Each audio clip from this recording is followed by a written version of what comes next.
अस्सलाम वालेकुम। थियोसॉफ काउंटिंग के प्लेटफॉर्म से बिज़नेस कम्युनिकेशन का आज नेक्स्ट टॉपिक जो मैं आपके लिए लेके आया हूँ उसका नाम है verbal and non verbal communication. इससे पहले हम बिज़नेस कम्युनिकेशन एंड कम्युनिकेशन को डिस्कस कर चुके हैं। आज हम कम्युनिकेशन की एक नेक्स्ट टाइप, बिज़नेस कम्युनिकेशन की एक नेक्स्ट टाइप में हम आपको लेके जा रहे हैं।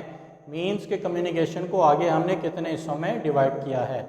कम्युनिकेशन को जनरली हम दो हिस्सों में डिवाइड करते हैं। एक का नाम है वर्बल कम्युनिकेशन एंड दूसरे का नाम है नॉन वर्बल कम्युनिकेशन। जिस तरह कि इनके नाम से ही ज़ाहिर हो रहा है कि वर्बल कम्युनिकेशन से मुराद ऐसी कम्युनिकेशन जो ओरल कम्युनिकेशन हो, एक ज़ुबानी हो।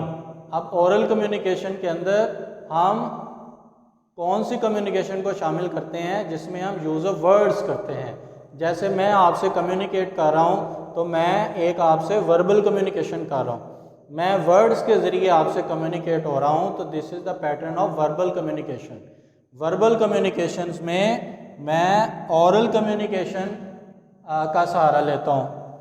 ओरल कम्युनिकेशन को आगे हम स्पीकिंग में या लिसनिंग में डिवाइड करते हैं। स्पीकिंग में जिस मिसाल के तौर पे एक पब्लिक स्पीकर जो होता है वो स्पीच के लिए भी वर्बल कम्युनिकेशन ही आपसे कर रहा होता है। बाज़ औक़ात वर्बल कम्युनिकेशन को हम राइटिंग सेंस में भी लेके आते हैं कि हम किसी को लेटर या ईमेल जब सेंड करते हैं तो वो भी एक वर्बल कम्युनिकेशन है। तो अब आप ये मत समझें कि वर्बल कम्युनिकेशन तो आपने कहा कि जी ये वर्ड्स हैं तो ये हम अब राइटिंग कैसे कर रहे हैं।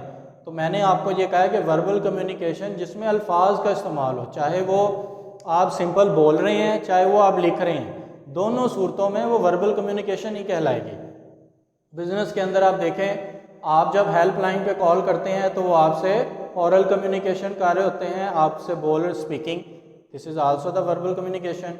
और जब आपको मैसेज करते हैं, उनको ईमेल करते हैं पैकेज के लिए, मालूमात के लिए, वो आगे से वे आपको ईमेल या एक रिटर्न मैसेज आ जाता है जिसको हम कहते हैं वर्बल कम्युनिकेशन इन राइटिंग। या न्यूज़पेपर, न्यूज़ के अंदर आपने देखा होगा कि वो आपको कुछ रीडिंग करके बता रहे होते हैं आर्टिकल्स या जो मटेरियल वगैरह, जब उन्होंने आपको एज इट इज़ कोट करना हो तो वो उसको रीड आउट करते हैं, तो वो भी वर्बल कम्युनिकेशन का एक पार्ट है, articles and newspaper etcetera. Once again मैं रिपीट कर देता हूँ, कम्युनिकेशन को हम दो हिस्सों में आगे कैटेगराइज करते हैं। One is verbal communication and other is non verbal communication. Verbal communication क्या है कि ऐसी कम्युनिकेशन जहाँ वो वर्ड्स की सूरत में हो ओरल, जहाँ वो इन राइटिंग वर्ड्स की सूरत में हो, दोनों सूरतों में वो वर्बल कम्युनिकेशन कहलाएगी। अब वर्बल कम्युनिकेशन कितनी इफेक्टिव होगी, जितना उसका पॉजिटिव फीडबैक आपको मिलेगा उतनी ही वो इफेक्टिव वर्बल कम्युनिकेशन होगी। अब वर्बल कम्युनिकेशन को आगे हमने oral communication and writing communication के अंदर हमने इसको मज़ीद कैटेगराइज किया। ओरल कम्युनिकेशन के अंदर स्पीकिंग एंड लिसनिंग होता है, और याद रखें लिसनिंग भी एक कम्युनिकेशन का पार्ट है। इसके ऊपर अलग से भी एक 20 मार्क्स का क्वेश्चन आता है, उसको भी हम नेक्स्ट टॉपिक में लेके आएंगे। और राइटिंग में आ जाएं तो उसमें लेटर्स एंड ईमेल्स और कॉरेस्पॉन्डेंस जितनी भी होती है वो सारी की सारी आपकी इन रिटन फॉर्म के अंदर वर्बल कम्युनिकेशन का एक पार्ट होती है। मैं आपको एक लेक्चर डिलीवर कर रहा हूँ, this is the form of verbal communication because I am using my words, because I am using my words with you to convey my message. मैं आपसे कम्युनिकेट कर रहा हूँ by using verbal communication manner. ये एक method है verbal communication का जिसमें मैं वर्ड्स का सहारा लेके आपसे कम्युनिकेट कर रहा हूँ। अगर यही कम्युनिकेशन मैं आपको नोट्स बना के ईमेल कर देता तो ये आपके पास भी एक वर्बल कम्युनिकेशन की फॉर्म होती, लेकिन वो कौन सी फॉर्म होती, वो इन राइटिंग फॉर्म होती। अब आप रूटीन लाइफ में देखें, जो वर्बल कम्युनिकेशन होती है उसके अंदर 75% तकरीबन ओरल कम्युनिकेशन होती है और 25% राइटिंग होती है। मीन ज़्यादा काम हम बोल के लेते हैं और कम जो काम है वो हम लिख के लेते हैं।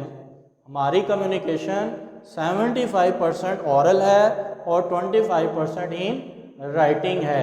राइटिंग एंड ओरल दोनों मिलके जो कम्युनिकेशन कहलाती है वो वर्बल कम्युनिकेशन कहलाती है। और कम्युनिकेशन की जो दूसरी किस्म मैंने यहाँ पे लिखी है उसका नाम है नॉन वर्बल कम्युनिकेशन।